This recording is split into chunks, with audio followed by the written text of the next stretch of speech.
Gobekli Tepe remains shrouded in mystery. An ancient underground complex.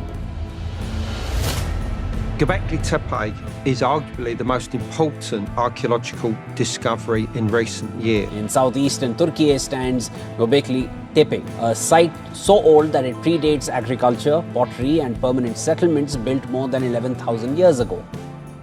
11,000 years ago, this should not exist. A carved stone story. Humans, leopards, violence, intention, buried beneath Turkish soil, created thousands of years before civilization was supposed to begin. In Turkey stands Göbekli Tepe, a site so old that it predates agriculture, pottery, and permanent settlements, built more than 11,000 years ago. So who carved it? And why did they know how to tell stories in stone? Just 35 miles away, archaeologists uncovered something even more dangerous to our timeline. Permanent homes, storage rooms, grinding stones, a settled village in an age when humans were meant to be wandering nomads. If no one was supposed to live permanently yet, then who built this place? Long dismissed as insignificant, they were hunter-gatherers, people we once thought lived in small short-term groups. And yet, building this site would have required planning. The site of Sayburc now appears to represent a parallel society with its own art, architecture, and way of life, unfolding outside the neat story we've been taught.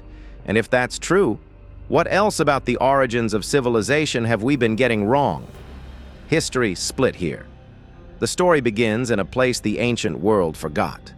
Southeastern Turkey, a rugged landscape of limestone hills and dry valleys that conceals more archaeological secrets than perhaps any other region on Earth.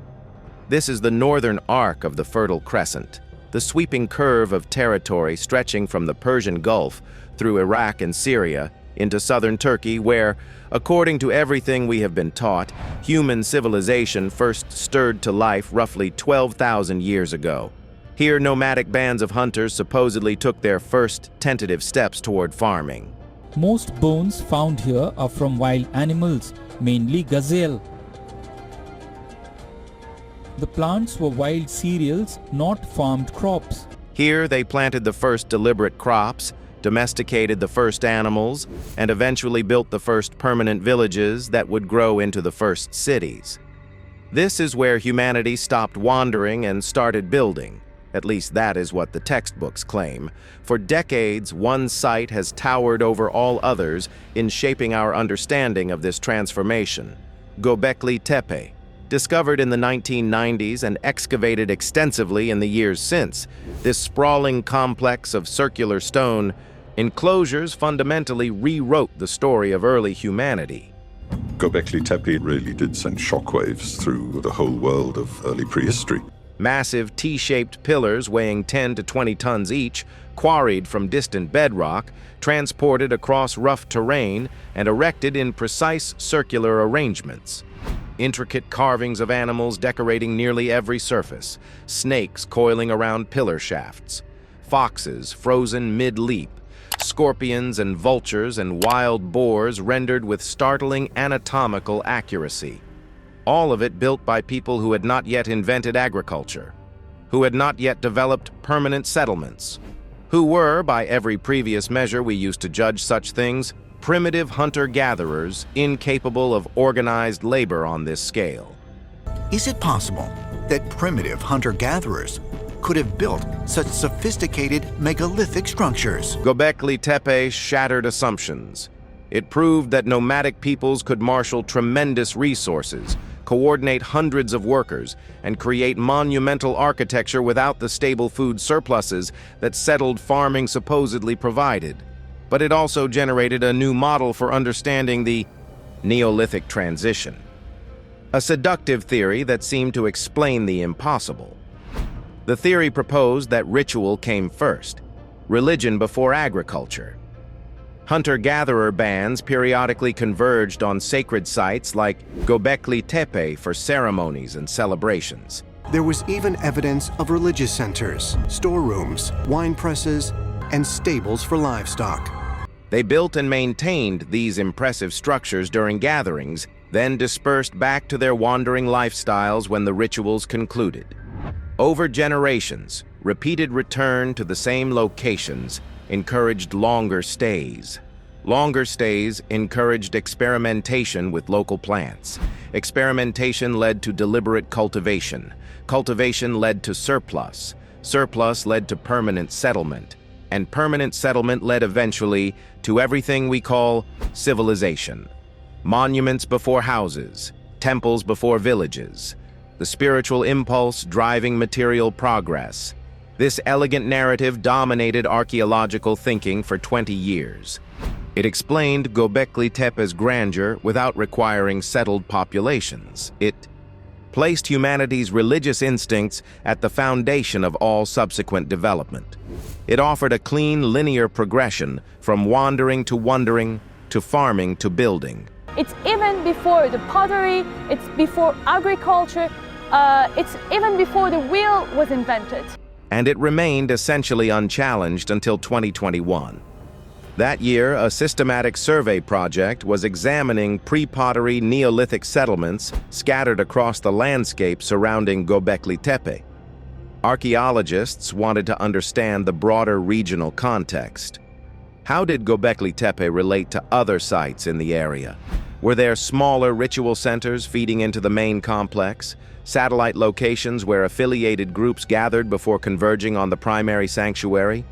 The survey covered dozens of square miles, documenting surface finds, mapping terrain features, and flagging locations for potential excavation. One of those flagged locations was an unremarkable hillside site roughly 35 miles from Gobekli Tepe. Archaeological area called Taş Tepeler, meaning stone hills, and stands just 46 kilometers away from Göbekli Tepe, which is known as the world's first temple. Initial assessment suggested standard Neolithic remains, stone tools, architectural fragments, nothing that demanded immediate attention. But something about the site warranted closer investigation. When excavations began, researchers found stone structures carved partially from natural bedrock, benches integrated directly into the architecture as permanent fixed features. And then they found something that stopped everyone cold. A relief panel carved into a vertical limestone face, 3.5 meters wide, 1.5 meters tall, depicting a scene that should not exist for another 4,000 years. The carving showed human figures, not abstract stick figures or schematic symbols, but recognizable humans with arms and legs in proper proportion, torsos with visible structure, heads in profile with distinguishable features. A central figure held an object overhead, possibly a rattle or ceremonial implement. Flanking this figure symmetrically stood 2 leopards with exaggerated anatomical details. A bull appeared in profile with clearly rendered horns. Additional human figures populated the composition at varying scales, creating relationships between characters, suggesting movement and meaning, telling what could only be described as a story. This was narrative art, representational figurative imagery, the kind of sophisticated visual storytelling that does not appear in the archaeological record until developed Mesopotamian and Egyptian civilizations thousands of years later. That the stone structures could be as much as 12,000 years old, more than 5,000 years older than mankind's first known civilization in Mesopotamia. Yet here it was carved into limestone bedrock at a site dating to 9000 BCE. The site was called Sayburc, and for 3 years after its discovery, researchers assumed it was simply another node in the Gobekli Tepe network. A smaller site reflecting the same cultural traditions, the same artistic vocabulary, the same nomadic ritual gathering lifestyle. They were wrong. Comprehensive analysis published in 2025 revealed that Sayburc was not part of Gobekli Tepe's world at all. It represented something entirely different, something that challenges everything we thought we understood about how human civilization began. Narrative before civilization. To understand why this relief panel is shocking, you need to understand what human art looked like in 9000 BCE. Across the world during this period, when humans depicted themselves at all, they used abstract forms. stick figures, schematic representations, symbolic shapes that suggest human presence without anatomical detail, naturalistic human figures showing correct bodily proportions, recognizable features, and representational accuracy do not become common in Near Eastern art until 5000 to 4000 BCE during developed Mesopotamian and Egyptian artistic traditions. That is 4,000 to 5,000 years after Sayburc. Yet the figures carved at Sayburc show arms and legs in proper proportion to bodies. Torsos with visible structure suggesting musculature or at least correct anatomical relationships. Heads in profile with recognizable facial features. 1. Figure clearly holds an object, requiring the artist to conceive and execute the complex relationship between a human hand and something it grasps. This is representational figurative art depicting observable reality. The technique used is called champ-levé relief, also known as sunk relief. The background is cut away to a consistent depth of 5 to 10 centimeters, leaving figures standing proud of the recessed surface. This requires planning the entire composition in advance, marking design boundaries on the rock face, and systematically removing substantial stone volume while maintaining consistent depth across the entire panel. The figures are then shaped within this framework with additional modeling to create three-dimensional form, rounded bodies, protruding limbs, facial features carved in relief. This is sophisticated sculptural work requiring conceptual planning and technical mastery. But the most extraordinary aspect is the narrative composition itself. The Sayburc relief does not show isolated figures or repetitive decorative patterns. It tells a story or depicts an event. Figures appear in procession. Animals are positioned in meaningful relationships to humans. Spatial organization suggests movement or ceremony.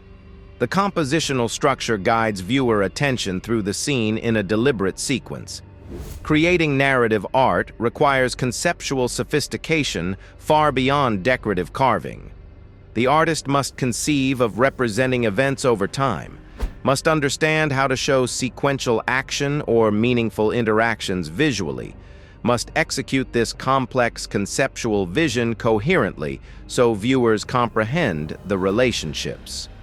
Narrative art is typically associated with complex societies possessing writing systems, hierarchical social structures, and specialized artistic traditions.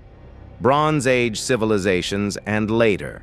When bronze first hit the human scene, it transformed cultures extremely rapidly. Not pre-pottery Neolithic communities who are supposedly just beginning to experiment with settled life. Yet Sayburc demonstrates this sophistication in 9000 BCE at the very beginning of the Neolithic transition. Compare this to Gobekli Tepe, the site Sayburc was initially assumed to resemble. Gobekli Tepe's carvings focus almost exclusively on animals, snakes, foxes, wild boars, birds, scorpions, gazelles, beautiful work showing anatomical detail and technical skill. But the animals appear as isolated figures or repetitive patterns without clear narrative relationships. Each creature is a discrete element, not part of an integrated scene. More significantly, Gobekli Tepe deliberately avoids representational human figures. The massive T-shaped pillars may represent stylized humans in abstract form, the horizontal top suggesting a head and the vertical shaft a body. But they are geometric abstractions, not naturalistic depictions. When human body parts appear at Gobekli Tepe, they are isolated elements. Arms carved on pillars, hands without bodies, never complete figures with recognizable anatomy. This appears to be a deliberate cultural choice, a tradition that avoided depicting humans naturalistically while lavishing detail on animal representations. Sayburc breaks this pattern completely. The artists who created this relief had no hesitation showing humans in full anatomical detail, engaged in activities, interacting with animals in a unified compositional scene. This is not a variation on the Gobekli Tepe artistic tradition. It is a completely different approach to representing the world and humanity's place within it. Homes before temples. The artistic revelations at Sayburc would have been enough to rewrite textbooks on their own. A narrative relief panel depicting representational human figures 4,000 years before such sophistication supposedly existed. But what excavations uncovered beneath the surface proved even more disturbing to conventional archaeological models. Because Sayburc was not just a place where ancient people carved remarkable images into stone. It was a place where people lived. As researchers dug deeper into the hillside between 2021 and 2023, a pattern emerged that contradicted everything the Gobekli Tepe model predicted. They found rectangular stone foundations, interior walls dividing spaces into distinct rooms, hearths blackened by countless fires, positioned in locations that suggested cooking and warmth rather than ritual burning, storage areas carved into bedrock or constructed from carefully placed stones. We take you to a place that has been quietly challenging what we think we know about the beginning of human society. The spatial organization was unmistakable to trained eyes. These were not ceremonial structures designed for periodic gatherings. These were houses, homes where families woke and slept, prepared meals and raised children, lived out the ordinary rhythms of daily existence. The artifact distributions told the same story. Food preparation areas clustered near hearths, littered with the debris of countless meals. Tool manufacturing locations where stone was napped into blades and scrapers, surrounded by the characteristic waste flakes that accumulate wherever such work occurs repeatedly over years. Storage zones where containers once held provisions against future need. This was the archaeology of domesticity. The material signature left behind when people occupy a space not for days or weeks, but for generations. The structures themselves clustered together in what could only be described as a planned village layout. Buildings positioned with deliberate spacing that maintained access paths between them. Shared spaces suggesting communal activities, an organization that required social coordination and collective decision-making. Where should we build? How close to our neighbors? Which areas remain common ground? These are questions that only matter to people who intend to stay, who expect to wake up tomorrow and the day after and the year after in the same location surrounded by the same community. But the most diagnostic evidence came from two categories of artifacts that archaeologists consider unmistakable signatures of settled agricultural life: grinding stones and storage pits. The grinding stones found at Sayburc are substantial objects, large, flat base stones paired with handheld grinding implements used to crush cereals into flour. This is not casual food processing. Grinding grain is labor-intensive work, requiring dedicated equipment and considerable time. Mobile hunter-gatherers traveling across landscapes in pursuit of game do not carry heavy stone grinding equipment with them. They process minimal amounts of wild grain as encountered using expedient tools, not specialized permanent installations. The presence of multiple grinding stones at Sayburc indicates populations processing substantial quantities of grain regularly over extended periods. Populations that stayed in one place long enough for such investment to make sense. The storage pits sealed the argument. Excavators found subterranean chambers carved into bedrock or dug into soil, their contents long since consumed but their purpose unmistakable.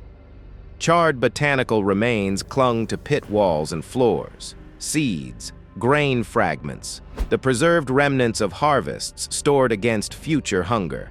This is surplus management. This is delayed consumption. This is planning for seasons you have not yet experienced in a location you expect to still occupy when those seasons arrive. Hunter-gatherers do not store food this way. Their strategy is mobility. When resources in one area deplete, they move to another. They consume what they find when they find it, because carrying provisions across miles of rough terrain costs more energy than foraging anew. Storage makes sense only when you have stopped moving, when you have committed to a place and intend to remain through lean times as well as abundant ones, when you are no longer a wanderer but a resident. The cumulative weight of this evidence points in only one direction. Sayburc was a settled village with permanent year-round occupation.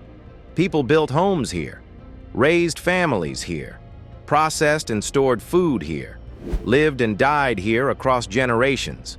And they did all of this around 9000 BCE, at precisely the moment when humans were supposedly just beginning to experiment with sedentary life, when permanent villages were supposedly rare exceptions rather than established practice. This creates an enormous problem for the elegant Gobekli Tepe model. That model depends on the absence of settlement.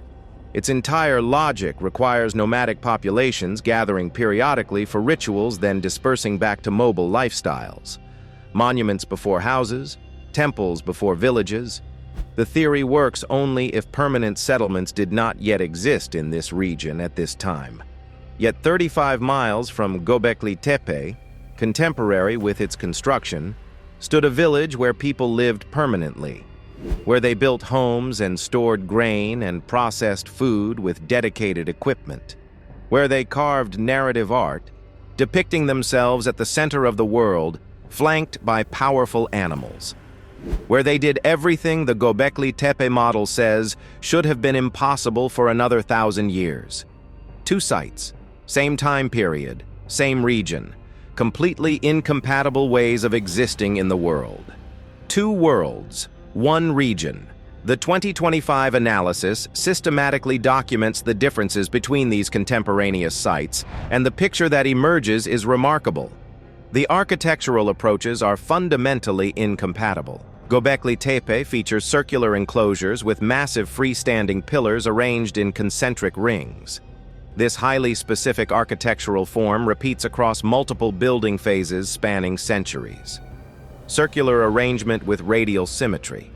Consistent, deliberate, presumably symbolic. Sayburc shows rectangular structures built partially against natural rock formations. Stone benches carved directly from bedrock and integrated into the architecture as permanent fixed. Features: buildings oriented to natural topography rather than abstract geometric principles. This is not a variation on circular enclosure design. It is a completely different architectural tradition based on different organizing principles, different relationships between built and natural environments, and different conceptions of how to create meaningful space.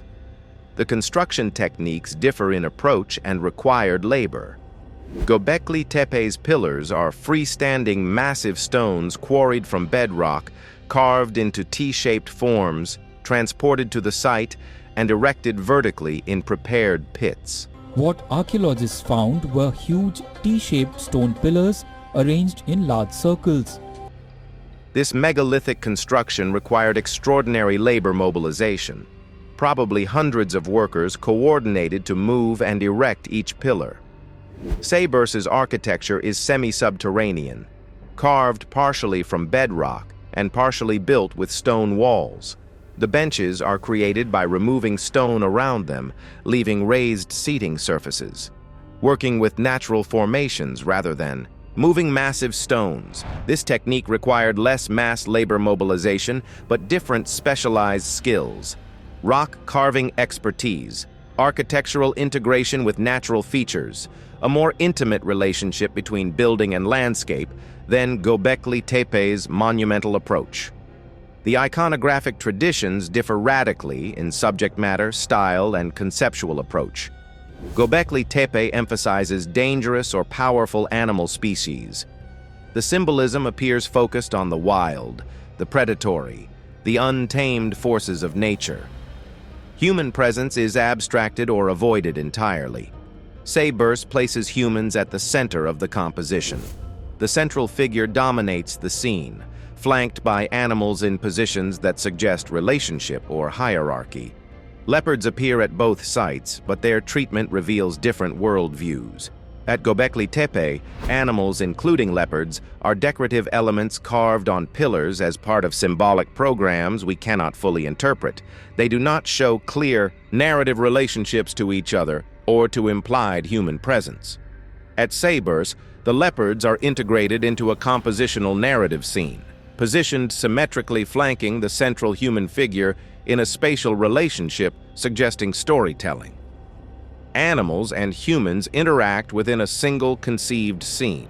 One tradition abstracts and separates, the other integrates and narrates. These are not minor variations within a single culture. They are fundamental differences indicating distinct cultural traditions, different ways of understanding the world and representing it, different social organizations, and different relationships between ritual and daily life. The implications. What does this mean for our understanding of human history? The conventional narrative of the Neolithic revolution, heavily influenced by Gobekli Tepe, holds that monumental architecture came before agriculture and permanent settlement. The theory proposes a linear sequence. Nomadic hunter-gatherers built ritual centers first. These centers encouraged repeated return to favorable locations. Repeated return led to semi-sedentary lifestyles.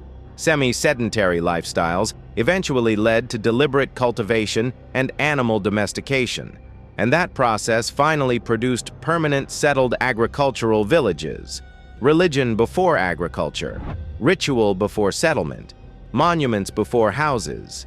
Sayburc fundamentally challenges this linear sequence. If Sayburc is contemporaneous with Gobekli Tepe, as current dating suggests, but shows permanent settlement with domestic structures and food storage, it demonstrates that multiple pathways to sedentism and civilization were occurring simultaneously in the same region. Some groups, like the builders of Gobekli Tepe, created monumental ritual centers without settling permanently. Other groups, like the inhabitants of Sayburc, settled into permanent villages. In Turkey stands Göbekli Tepe, a site so old that it predates agriculture, pottery, and permanent settlements built more than 11,000 years ago. And built ritual or artistic monuments within their settlements. These are not sequential stages in a single developmental pathway. They are parallel developments representing different cultural choices, different adaptations to similar environmental conditions, different solutions to the challenges of human organization. Pre-pottery Neolithic Anatolia was far more culturally diverse and sophisticated than our simple models allow. 35 miles separated two radically different ways of life, two distinct artistic traditions, two incompatible approaches to architecture and settlement. Both achieved remarkable things. Both left evidence that challenges easy explanation. But they did so through completely different means, suggesting that the origins of civilization were messier, more varied, and more interesting than textbook narratives admit. The evidence at Sayburc also challenges assumptions about cognitive and cultural development. The presence of sophisticated narrative art, representational human figures, and complex compositional planning 4,000. Years earlier than expected, timelines suggest that human cognitive capabilities for advanced artistic expression were present much earlier than previously recognized. The question becomes not when humans became capable of such sophistication, but what conditions encouraged or discouraged its expression. Gobekli Tepe's builders clearly possessed tremendous organizational and artistic capabilities.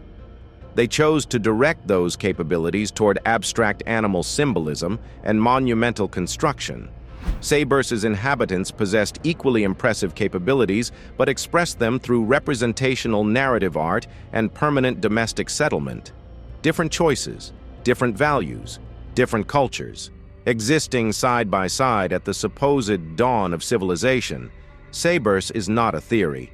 It is stone, architecture, and intention, left behind by people who made radically different choices at the very dawn of civilization. Two societies, 35 miles apart, living in the same moment, answering the same human questions in completely different ways. One gathered, built monuments, and dispersed. The other stayed, stored food, carved stories, and built lives meant to last. Together, they don't rewrite history, they fracture it. Because if civilization didn't begin in a single place, for a single reason, then the origins of our world are far less orderly than we were taught. And if one site like Sayburc could remain hidden until now, beneath ground we thought we understood, how many other forgotten beginnings are still waiting to be uncovered? And which version of our past will they force us to confront next?